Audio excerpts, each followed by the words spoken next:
नमस्कार, मैं हूं आपके साथ पूर्णिमा मिश्रा। हमारे खास प्रोग्राम क्या कहते हैं नरेंद्र मोदी में आज आपको सुनवाएंगे पीएम मोदी का वो ऐतिहासिक भाषण जो उन्होंने 13 अक्टूबर 2022 को ऊना, हिमाचल प्रदेश में दिया। अपने भाषण में प्रधानमंत्री ने कहा कि हम सभी जानते हैं कि जरूरतों और आशा आकांक्षाओं में फर्क होता है। हिमाचल में पहले जो सरकारें रहीं और केंद्र में भी जो लोग बैठे हैं वो आप लोगों की जरूरतों को पूरा करने में उदासीन रहे और आपकी आशाओं आकांक्षाओं को वो कभी समझ ही नहीं पाए, और इसका बहुत बड़ा नुकसान मेरे हिमाचल ने उठाया है, यहाँ की युवा पीढ़ी ने उठाया है, यहाँ की माताओं बहनों ने उठाया है। भाइयों बहनों, मैंने इतना यहाँ लंबा समय बिताया है कि जब भी ऊना आता हूं पिछली यादें आंखों के सामने आ ही जाती है। ये मेरा सौभाग्य रहा। कई बार देवी मां चिंतपूर्णी देवी के सामने माथा टेकना और आशीर्वाद प्राप्त करने का सौभाग्य मिला है। यहाँ के गन्ने और गंडियाली का स्वाद ये कौन भूल सकता है।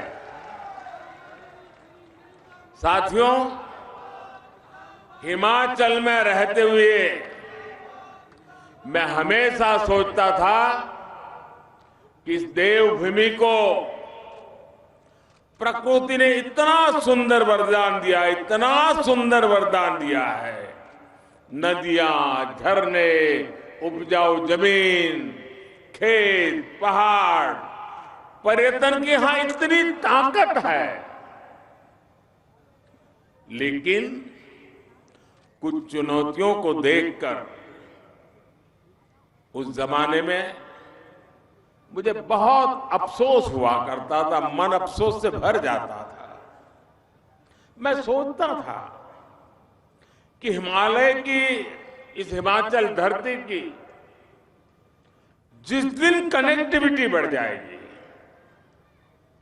हिमाचल में जिस दिन उद्योगों का लगना बढ़ जाएगा, जिस दिन हिमाचल के बच्चों को पढ़ने के लिए अपने माँ बाप, गांव, यार दोस्त छोड़ करके बाहर नहीं जाना पड़ेगा, उस दिन हिमाचल का कायाकल्प हो जाएगा। और आज देखिए, आज मैं यहां आया हूं तो कनेक्टिविटी से जुड़ा भी आयोजन है, शिक्षा संस्थान का काम और औद्योगिकरण के लिए भी बहुत बड़ी सेवा भाव से सौगात लेकर आया हूं। आज यहां ऊना में देश के दूसरे बल्क ड्रग पार्क पर काम शुरू हुआ है।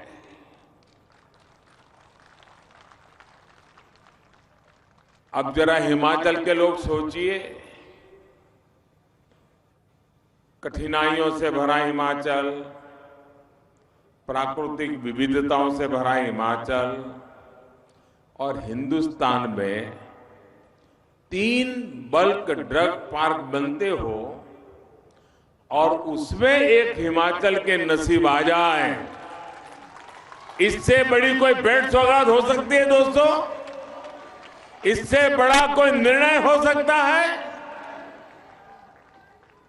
ये हिमाचल के प्रति जो प्यार है, जो समर्पण है, उसी का परिणाम है भाइयों।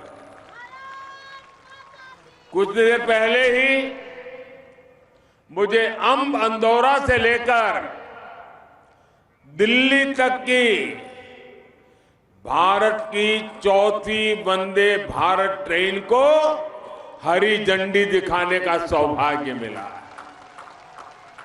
ये भी सोचिए, देश में 4थी वंदे भारत ट्रेन, इतना बड़ा हिंदुस्तान, इतने बड़े बड़े शहर, लेकिन 4थी ट्रेन अगर मिली तो मेरे हिमाचल को मिल गई।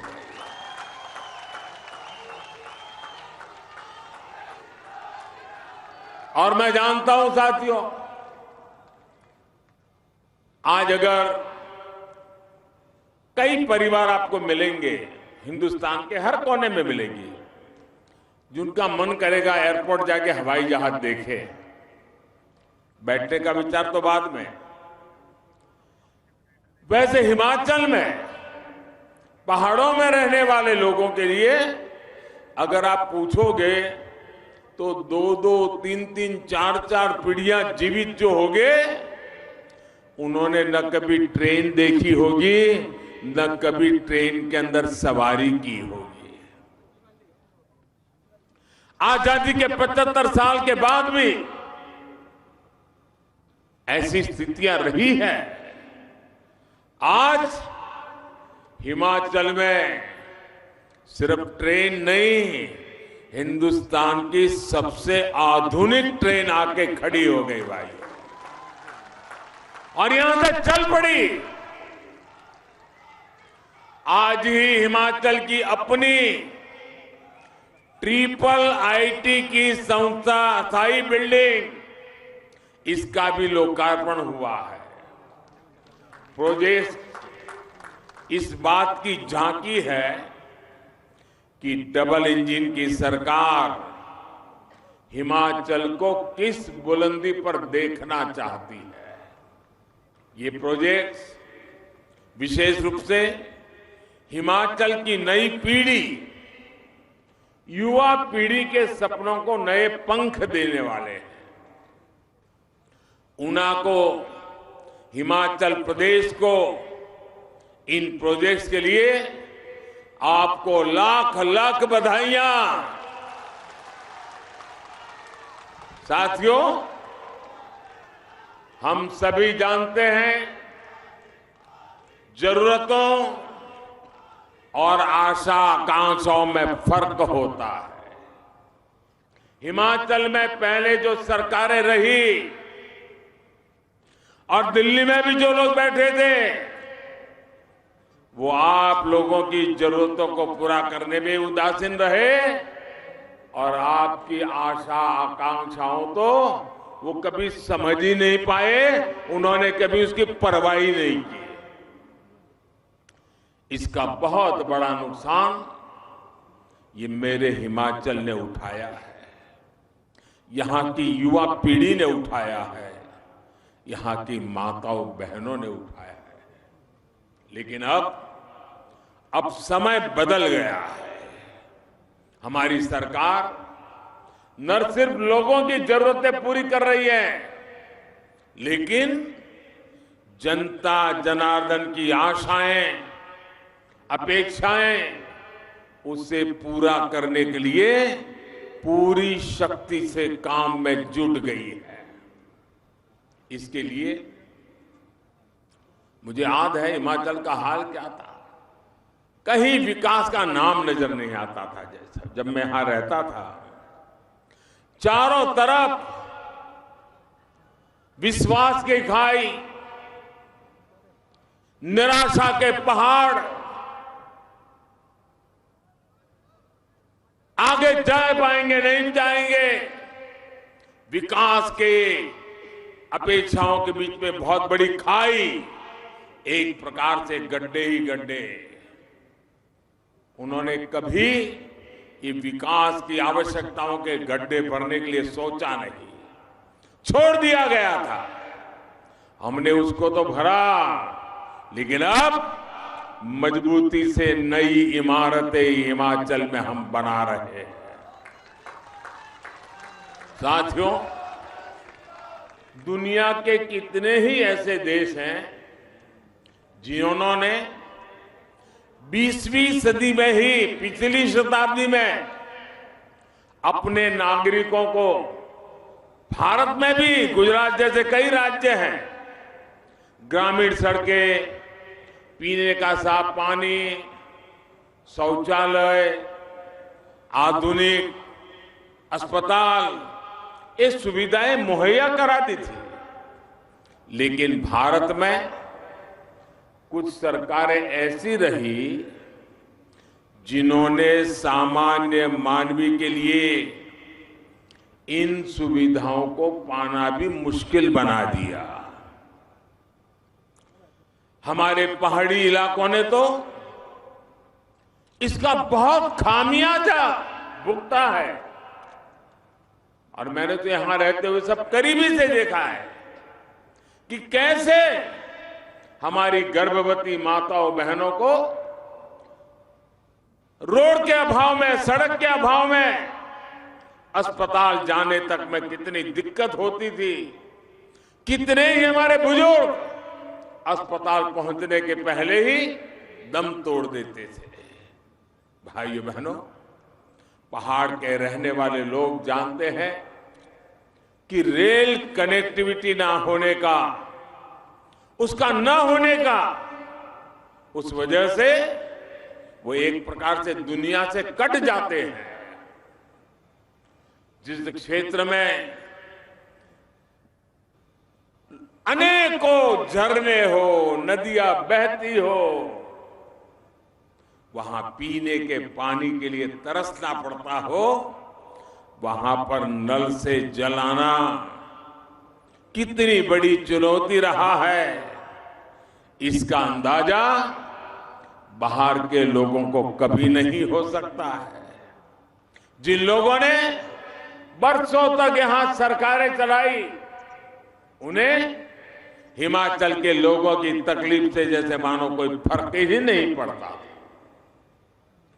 अब आज का नया भारत इन पुरानी सारी चुनौतियों पर तेजी से काम कर रहा है। जो सुविधाएं पिछली शताब्दी में ही लोगों तक पहुंच जानी चाहिए थी, वो अब लोगों तक पहुंच रही है। लेकिन क्या हम इतने पर ही रुक जाएंगे? आप बताइए साथियों, क्या इतना कर लिया, बहुत अच्छा कर लिया, इतने से रुक जाना चलेगा क्या? और आगे बढ़ना है कि नहीं बढ़ना है? और तेजी से बढ़ना है कि नहीं बढ़ना है? ये काम कौन करेगा भाइयों? ये काम कौन करेगा? ये काम कौन करेगा? हम और आप मिलके करेंगे भाइयों, हम और आप मिलके करेंगे। हम 20वीं सदी की सुविधाओं को भी पहचानेंगे और 21वीं सदी की आधुनिकता से भी मेरे हिमाचल को जोड़ेंगे। इसलिए आज हिमाचल के विकास के अभूतपूर्व काम हो रहे हैं। आज एक तरफ जहां हिमाचल में 2 गुनी गति से ग्रामीण सड़कें बनाई जा रही हैं, तो वहीं तेजी से ग्राम पंचायतों तक ब्रॉडबैंड कनेक्टिविटी भी पहुंचाई जा रही है। आज एक तरफ जहां हिमाचल में हजारों शौचालय बना जा रहे हैं, तो दूसरी तरफ गांव-गांव में बिजली व्यवस्था सुधारी जा रही है। आज एक तरफ हिमाचल में ड्रोन से जरूरी सामान को दुर्गम क्षेत्रों में पहुंचाने पर काम हो रहा है, तो दूसरी तरफ वंदे भारत जैसी ट्रेनों से दिल्ली तक तेज गति से पहुंचने का रास्ता बनाया जाता है।